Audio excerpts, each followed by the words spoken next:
Bonsoir à toutes et à tous. Vous suivez le Concret Info à l'heure de la présentation de la manchette de l'actualité. Ravi de vous retrouver. Les points dominants du journal, le jeune TikToker Wanderson Zami tué par balle, la population se soulève.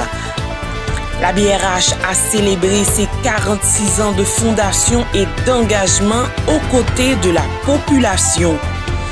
Lutte contre la corruption en Haïti, le Canada et l'ULCC renforcent leur coopération. Et puis trafic d'armes à feu en Haïti, un ancien policier américain condamné à 3 ans de prison. Le développement de ces titres et bien d'autres, c'est dans un instant. Le Concret Info, le meilleur de l'info. Bienvenue au développement des titres. Le jeune TikToker Zami Wanderson tué par balle. La population se soulève à Port-au-Prince.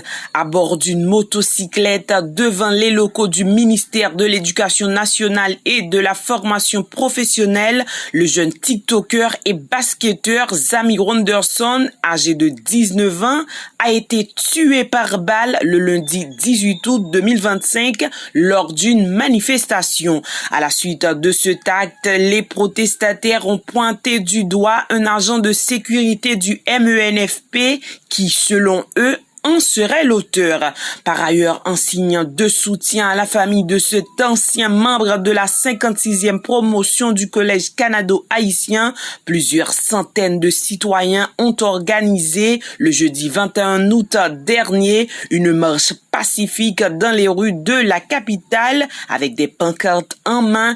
Ils ont délivré de vibrants messages en dénonçant avec énergie la mort tragique de ce jeune TikToker. Trafic d'armes à feu en Haïti, l'ex-policier américain Michael Adrian Nieto condamné à 3 ans de prison.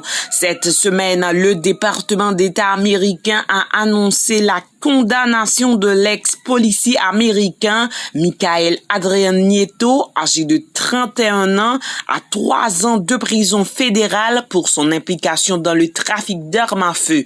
Michael Adrian Nieto a acheté puis revendu plus de 58 armes à feu. Ces dernières ont été acheminées illégalement à des groupes armés en Haïti, en République dominicaine et à Porto Rico. Michael Adrian Nieto a plaidé coupable le 13 février 2025 et a été condamné par une décision de justice rendue du juge fédéral John Anton II.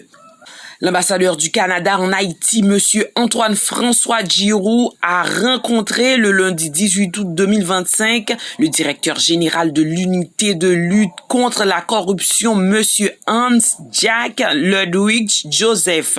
En cette visite de courtoisie, le DG de l'ULCC a profité pour exprimer sa gratitude envers le Canada pour sa collaboration dans la lutte contre la corruption en Haïti, à travers des formations hautement spécialisées au bénéfice des enquêteurs et un programme de renforcement significatif des capacités opérationnelles de l'ULCC. Il convient de souligner que les échanges ont également porté sur la nécessité de rendre effectif le pôle judiciaire spécialisé concernant les crimes financiers en vue de freiner l'impunité, l'une des sources de corruption en Haïti, a indiqué M.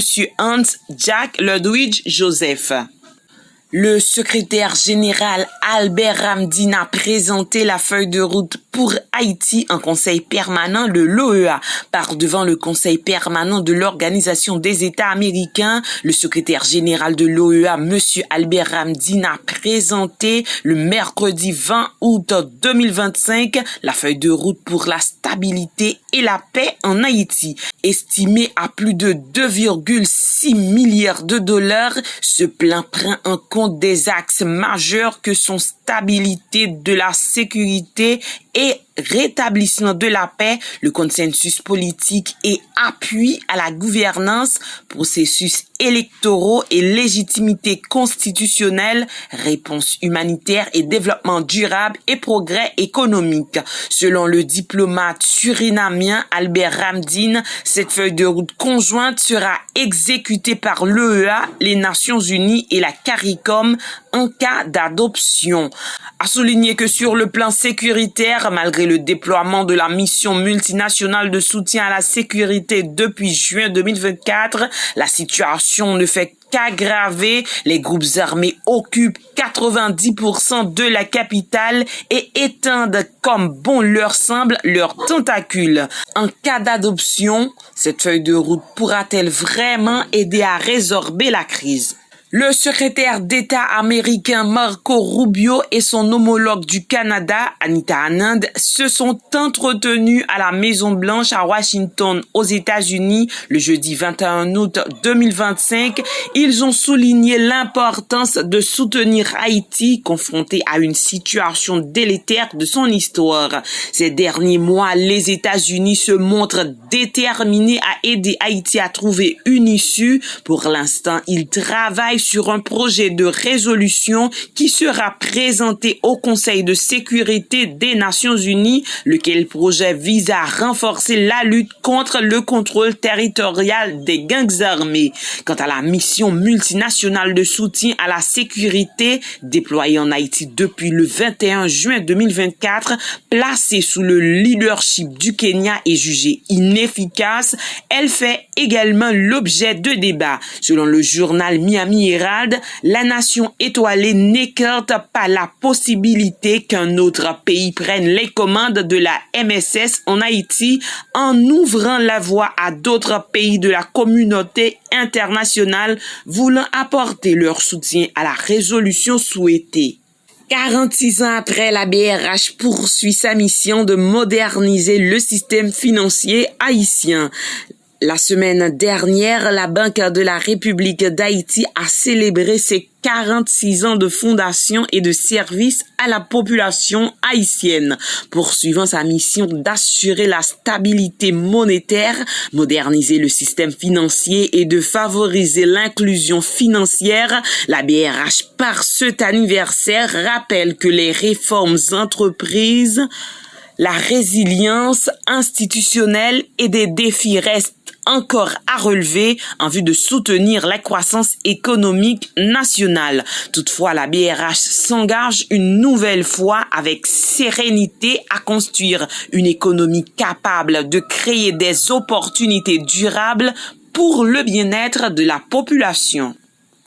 La BRH encourage les entreprises à expérimenter le paiement électronique. Dans une nouvelle capsule publiée le mercredi 20 août 2025, la Banque de la République d'Haïti met en avant les bienfaits du paiement électronique dans le système financier haïtien. Grâce au paiement électronique, la sécurité, la gestion du temps, la discipline et le progrès sont largement favorables aux entrepreneurs et commerçants, acteurs clés dans le développement économique du pays. En outre, l'accès direct aux preuves de transactions journalières sans se déplacer et plus de 70% d'entreprises commerciales expérimentent déjà le paiement électronique. Pour rester connecté aux informations relatives aux avantages du paiement électronique, suivez BRH sur le site web www.brh.ht. Le Concret Info, le meilleur de l'info.